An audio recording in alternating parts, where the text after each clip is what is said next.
Mumbai is a mega city, so many things keep happening. Road construction, building construction, boarding putting up, catering businesses, so many things are going on. All low-end jobs, nobody wants to work on. So contractors, what they do, they call people from nearby villages. And these people, when they come inside the city, they start working, but they don't find any place to sleep. There is no night shelter in Bombay. The whopping rent of flats and houses in the city is too much, so people cannot afford it, so they end up sleeping on the road. In the eyes of society, Mumbai's homeless are good for nothing. They are untouchables. We call them tapori in local language. It's like they are outcasts, social outcasts. Nobody wants to talk to them, nobody wants to come to them, nobody wants to even recognize or acknowledge that homeless people are living in the city. Alternative realities is working at 3 levels. One is having geographical groups of homeless people at various locations where homeless people sleep, and then have a functional group of homeless people at a city level, which will act as a pressure group to form policy at state level and all these things in favor of homeless people. This is one level. Second level, we are working with organizations, we are working with people to bring them together on the issue, to support the issue. And third level, we are trying to work with ministries, bureaucracy, to have a policy in favor of homeless people. I organize night outs across city. This is once in a week. During night out, we go out, we interact with homeless people, we take citizens along with us. We encourage citizens, we encourage everybody to come along with us, to interact with homeless, to bridge the gap. I also organize several activities with homeless to empower them, to make them aware about their rights and how they can use it in favor of having some kind of dignity, dignified life. I would request viewers to come forward, support the issue wherever they are, whenever they meet a homeless person. Just go and talk to the person as if he or she is a human being. That makes her or him feel like a dignified human.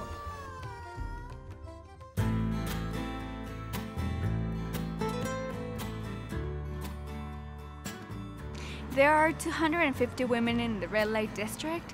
I would say that we have reached to about half of them through conversations, through our programs. MORAGA is an organization in Guatemala City dedicated to the promotion of women's rights through education and awareness.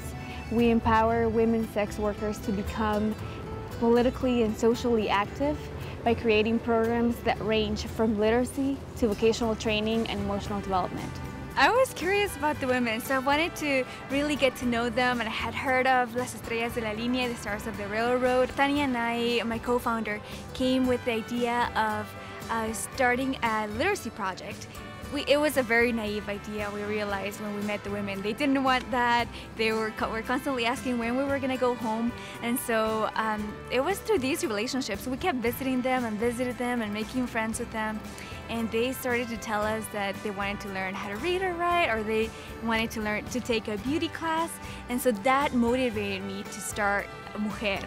Their ideas, their enthusiasm, their passion, their goals and dreams, the opportunities that have been kept from them for so long throughout their lives, and we thought that we could get the tools and these classes for their dreams to come true. I would say our biggest impact has been when the women start thinking that and start believing that they are mothers and women and human beings before being sex workers. When they start to define themselves as that instead of defining themselves by their profession, by their work.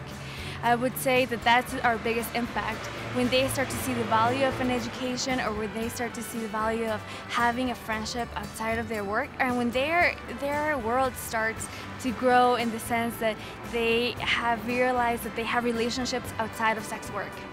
They are women who have hopes and dreams, and they're women who are very much like me, I think, who are young and have this passion for life, and whose dignity and self-esteem have been raped, but once they gain that back, they have a spark, and they can do anything that they propose themselves to do.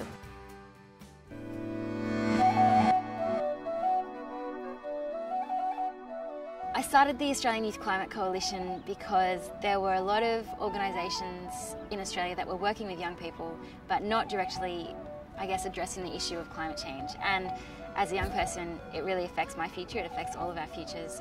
So I wanted to network those different youth organisations and give them the resources and, I guess, the ability to be able to integrate climate change activism into what they were already doing. Australia has been suffering a huge drought for the past 6 years, and it's getting to a point where there are some towns in Australia that actually don't have water anymore. They're having to truck water in from other towns.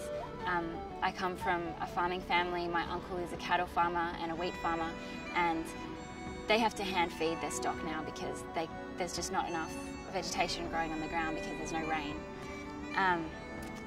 The drought affects every Australian now. Every single place in Australia has water restrictions, so it's something that really touches everyone. The Great Barrier Reef, which is one of the most beautiful places in the world that I have been to and absolutely love, is already starting to be destroyed. The reefs, the coral is being bleached from the increased water temperatures. And also a lot of our World Heritage sites are under threat. Personally, I can't imagine not feeling so strongly about climate change. I grew up in a coal mining town. Where I'm from, Newcastle is the world's biggest coal export port. I used to see 30 to 40 coal ships on the horizon every morning before school when I went surfing. And I'd always cared about the environment, but when I started learning about climate change and the impacts it would have on my region and on my country and then the world in general, particularly the Asia Pacific region, I couldn't not do something about it. I feel like we're at such an exciting time in the world for climate change. It's a huge threat, and it certainly makes me quite sad at times, the fact that our world is being destroyed and we may not be able to stop that. But it's also hugely exciting to meet all of these young people, 6,000 young people here who are absolutely passionate and are devoting their lives to trying to create a new clean energy future. This is a really, really exciting time to be a part of this movement. There are millions of young people around the world who already care, and if we can translate that passion into action, then we will stop climate change.